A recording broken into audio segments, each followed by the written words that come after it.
Bonjour les artisans de lumière. Aujourd'hui, j'ai envie de vous parler d'un sujet sensible, quelque chose qui me tient aussi à cœur, dans le sens où je l'ai traversé moi-même et j'ai compris un certain mécanisme que j'ai envie de partager avec vous. C'est-à-dire que on peut tous, à un moment de notre existence ou à des périodes plus ou moins longues, mais que je vous espère courtes, on peut vivre des états dépressifs, des états où on est perdu, on n'a envie de rien et où on éprouve une profonde tristesse. Alors déjà, j'ai envie de dire que c'est tout à fait normal de le ressentir. Euh, on est dans un diktat spirituel, quand on est dans une démarche comme ça de recherche spirituelle, on est dans un diktat où les émotions ne doivent pas être éprouvées finalement. On doit, ce qu'on nous il y a des injonctions qui par-ci par-là qui nous disent eh bien les émotions ne doivent pas être éprouvées, elles doivent être maîtrisées, elles doivent être classifiées à l'intérieur de soi. Alors moi, sincèrement, j'ai un profil qui ne correspond absolument pas à cela. Je suis un être profondément émotionnel.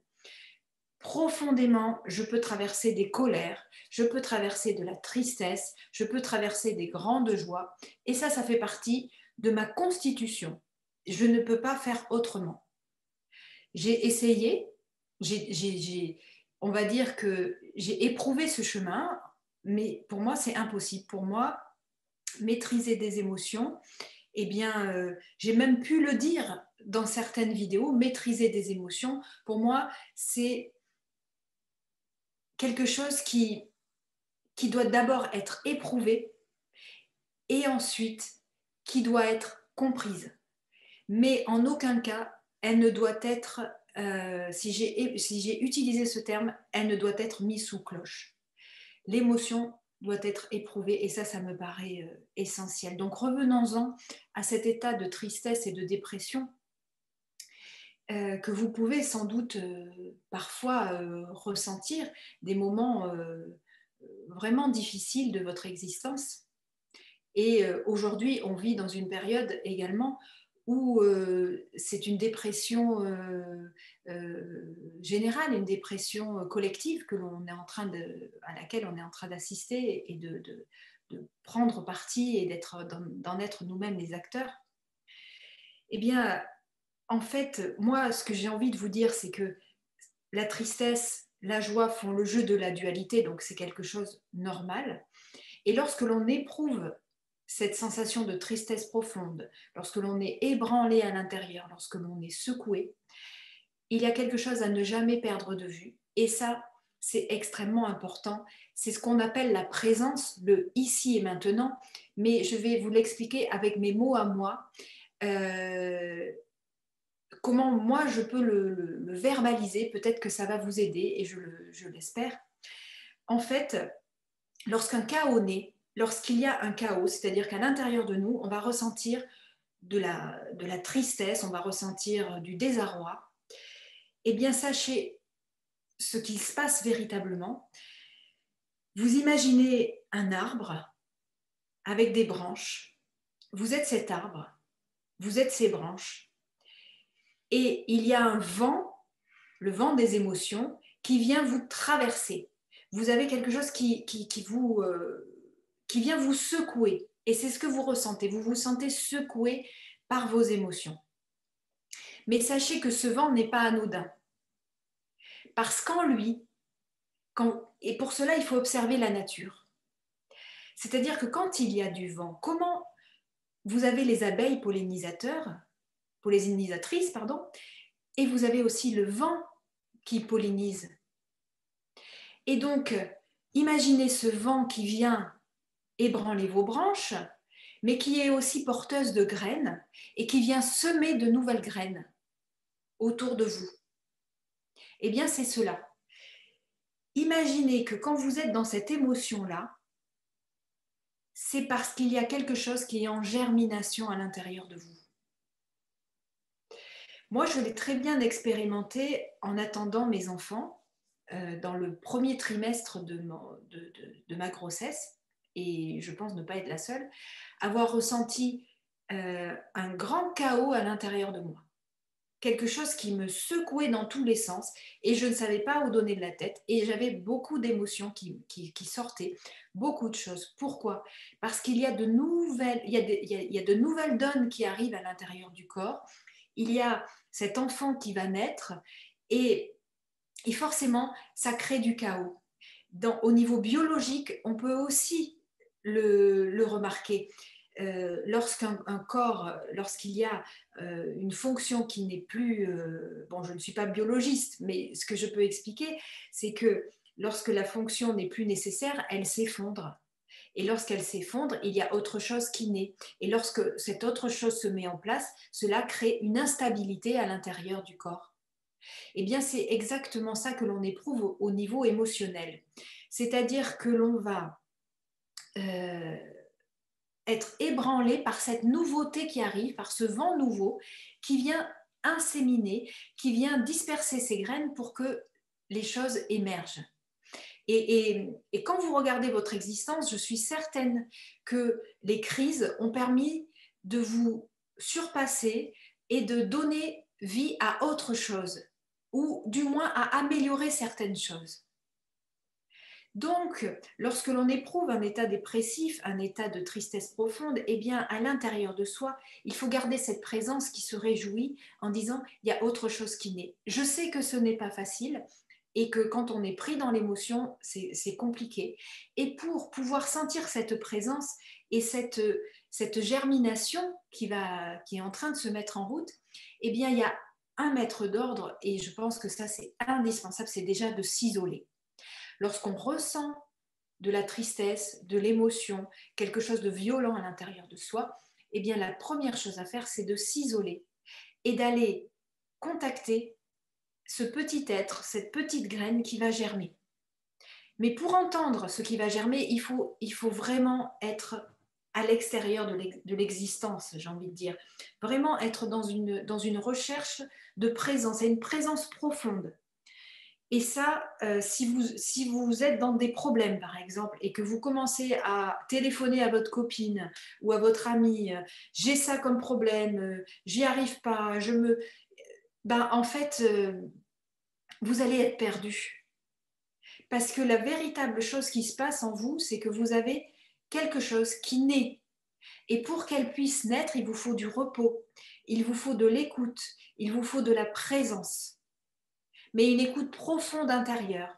Donc, les choses qui me semblent bien engagées pour cela, c'est déjà d'aller se promener dans la nature. Je monte toujours comme ça parce que j'ai ma fenêtre de ce côté. Aller se promener dans la nature, écouter le chant des oiseaux, faire de la peinture, faire des choses avec ses mains, créer, pour pouvoir être dans cette présence. Et ce n'est pas un échappatoire que d'aller se promener ou d'aller créer quelque chose de ses mains. C'est vraiment pour être dans cette recherche profonde de ce qui est en germination. Et alors, c'est plus ou moins rapide, il vous faut du temps. Certains vont trouver tout de suite ce qui est en train de germer, et puis d'autres vont mettre un peu plus de temps. Ça dépend des périodes, ça dépend aussi de l'entraînement que l'on a. Je pense que plus on fait ce travail, plus ça va vite en fait. Plus l'émotion passe rapidement pour aller vers autre chose. Parce que l'idée, c'est de ne pas rester dans sa tristesse et sa dépression. C'est vraiment pouvoir passer à autre chose. Et donc, comment on passe à autre chose? Eh bien, déjà, c'est d'aller voir ce qui est en train de naître en nous, cette porte qui s'ouvre. Et donc, cette porte qui s'ouvre, déjà, ce qui va germer, c'est une idée. C'est-à-dire de se dire, ah, c'est ça qu'il faut faire. Le sentir, ah, c'est ça, c'est vers là où j'ai envie d'aller. Vraiment, dans mon cœur, ça paraît bizarre, mais c'est ça que je veux faire. Et alors, comment sortir de la tristesse, comment sortir de la dépression? C'est de faire ce premier pas vers la réalisation de cette idée. Alors, il y a un piège avec cela et on va en parler. Donc, voilà, l'idée, c'est que vous êtes dans un état difficile. Vous vous isolez, c'est très important. vous méditez, vous faites de la peinture, du dessin, de la cuisine, vous allez dans la nature, c'est excellent d'aller se promener seul dans la nature, c'est un moment de recueillement intense. Vous pouvez aussi aller dans une église. Moi, ça m'est arrivé aussi des fois où je me sens submergée et je vais dans une église pour pouvoir me recueillir seule, sans qu'il y ait personne, rentrer dans une église, une petite église, et puis prier et se mettre, voilà, et aller chercher cette petite bulle, cette petite graine intérieure et se dire, ah oui, c'est ça que j'ai envie. Et donc, je vais faire un premier pas vers ça. Et lorsque vous faites ce premier pas, vous sortez de la tristesse et vous sortez de la dépression. Mais le piège, c'est quoi? C'est que vous allez décider effectivement d'aller dans une direction. Et cela va vous donner de l'entrain. C'est super, oui, c'est ça que j'ai envie de faire. Et là, il y a un obstacle qui se met face à cette idée. Quelque chose auquel vous n'aviez pas pensé. Ou votre mental vous dit, mais non, mais en fait, ça ne marche pas, c'est pas comme ça. C'est pas vraiment ce que je souhaite. Au final, là, si je fais ça, bah, il va y avoir telle conséquence. Ou, ah ben non, mais en fait, ça n'a pas marché. Je pensais faire ça, puis je ne suis pas arrivée au bout. Et donc là, le risque, c'est de plonger à nouveau dans la dépression et la tristesse. Alors ça peut parce que le projet n'est pas assez abouti, ça peut parce que on n'a pas, il faut aller encore chercher, il faut aller encore féconder autre chose. Ça peut être une période longue comme ça de succession de crises. Mais vous pouvez éviter cela par une chose, si c'est nécessaire. Si vous devez passer par la crise, vous passerez par la crise. Mais pour éviter de plonger au moindre obstacle, on va dire, à la moindre barrière face à vous, eh bien déjà, la première chose à dire, c'est je vais dans cette direction, je choisis cette direction. Par exemple, bon, je donne toujours cet exemple, mais il est assez frappant, hein. Eh bien, vous dites, mais je ne peux plus continuer à travailler, continuer à faire ce que je fais dans ce travail, dans cette activité, ça ne me convient plus. Ça me met dans un état, et en fait, à l'intérieur de vous, quand vous vous effondrez, c'est qu'il y a autre chose, il y a une petite graine qui germe, et il y a une autre idée qui va arriver, un autre projet. Et donc là, et vous sentez, et à un moment, ben justement, vous sentez que là, c'est plus possible, qu'il va falloir aller vers autre chose. Et donc, je ne sais pas, vous décidez d'envoyer des CV dans une autre entreprise, admettons. Et là, vous sentez que, ah, c'est ça que je vais faire. Bon, allez, dès lundi, je vais préparer mes CV et je vais changer d'entreprise. Et puis, donc ça vous donne de l'entrain, ça vous donne envie de passer à autre chose. Et en fait, ce qui se passe, c'est que vous avez des réponses négatives. Donc l'idée, c'est de ne pas retomber dans la dépression. Pour ne pas justement reflancher, eh bien, c'est de vous dire, j'ai fait ce pas. Mais ce pas, il est fait. Mais ce que moi, j'ai projeté n'est peut-être pas la graine véritable à l'intérieur. Mais ce n'est pas grave, j'ai déjà fait un pas. Donc, je vais continuer à faire ces pas. Je vais continuer à avancer. Peut-être pas dans cette direction. C'est peut-être pas tout à fait la bonne direction. Eh bien, c'est pareil, prenez du temps, regardez quelle direction vous va mieux, qu'est-ce qui vous convient. Mais si vous décidez de sortir de la dépression en mettant en condition, je vais me prendre des CV et je vais changer d'entreprise, et que votre mental vous dit c'est la solution et il n'y en a pas d'autre, ça ne va pas marcher. C'est plutôt de se dire, je vais dans cette direction, je ne sais pas vraiment où ça va me mener parce que je ne maîtrise pas tout, mais par contre, ce que je sais, c'est que ça va me sortir, ça va me mettre dans un élan, et cet élan va m'amener vers ce que je dois accomplir. Et donc, à l'échelle d'aujourd'hui, eh bien, on est complètement là-dedans. Dans notre époque actuelle, on est là-dedans. On est dans ce chaos, on est dans cette dépression. Et c'est collectif, ça nous touche tous. Ça ne veut pas dire que chacun est en dépression, ça veut dire que notre société est en dépression. Et donc, qu'est-ce qui se passe? Eh bien, cette société, elle porte en elle les graines d'une nouvelle façon de procéder. Donc ça, c'est une bonne raison de se réjouir. Mais une société, c'est plusieurs individus. Une société sans les individus, elle n'existe pas.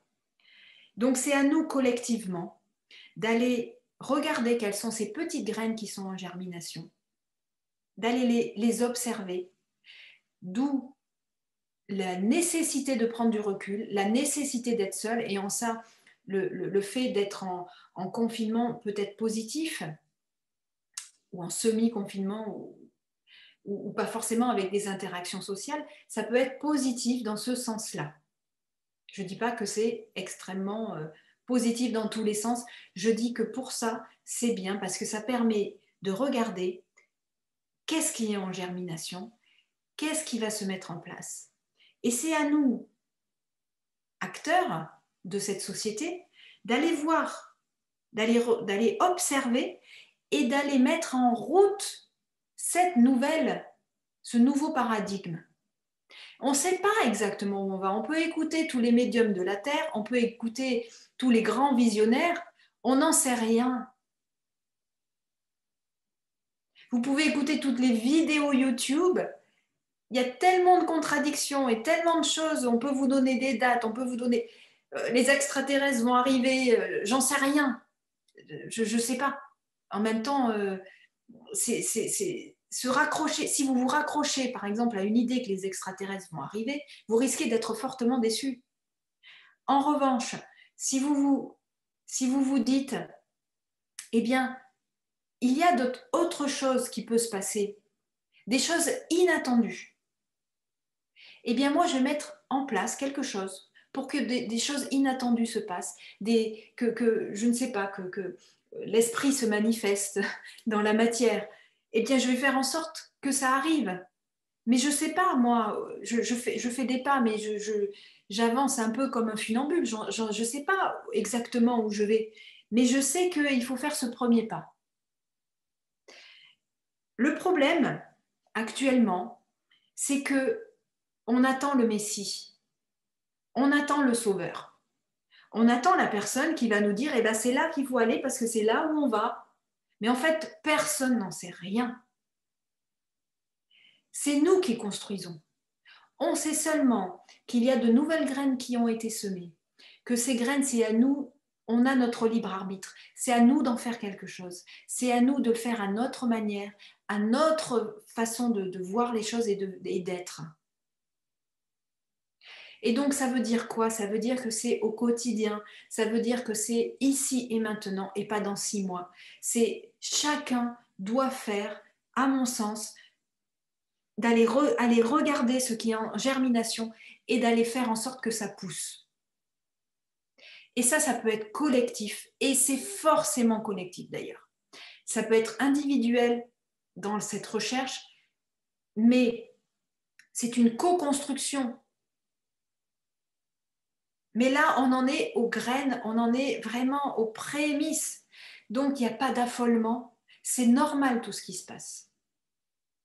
Et dans une autre vidéo, je vous expliquerai pourquoi ça se passe également. Pourquoi ce chaos? Donc, comment sortir du chaos? Comment sortir de la dépression? Comment sortir de la tristesse? C'est la même chose. Hein. C'est aller voir cette petite graine, la regarder, en faire émerger une idée, suivre son idée. On ne sait pas si c'est l'idée finale, mais en tout cas, c'est déjà un chemin. Restons modestes, restons à notre place et soyons aussi extrêmement tenaces. Et c'est extrêmement important aussi de se soutenir parce qu'il y a des moments où c'est très difficile. Lorsque les émotions sont présentes, lorsqu'il y a des choses, on se sent au fond du trou, eh bien, sachez que vous n'êtes pas seul, que nous sommes tous frères, nous sommes une famille sur Terre et que nous passons tous par là. Seulement, la seule chose qu'il y a à voir, c'est que effectivement, on peut tendre des bras à quelqu'un qui a besoin. On peut le prendre dans ses bras, lui dire je t'aime, lui donner toute notre fidélité euh, euh, et vraiment avoir un contact. Moi, je crois que c'est extrêmement important d'avoir un contact physique en disant je suis là. Et au diable, toutes ces mesures, quand il y a besoin d'un réconfort, il faut être là pour son frère ou sa sœur. Il faut, voilà, ça me paraît tellement important. Mais on ne peut rien faire pour cette personne. La seule chose qu'on puisse faire, c'est la soutenir par notre présence et la laisser aussi chercher en elle, puisque c'est le meilleur des trésors qu'elle va trouver. Voilà, merci beaucoup. Pensez à vous abonner si ce n'est pas déjà fait. Et puis on se retrouve pour la vidéo sur le chaos et ses explications. Merci.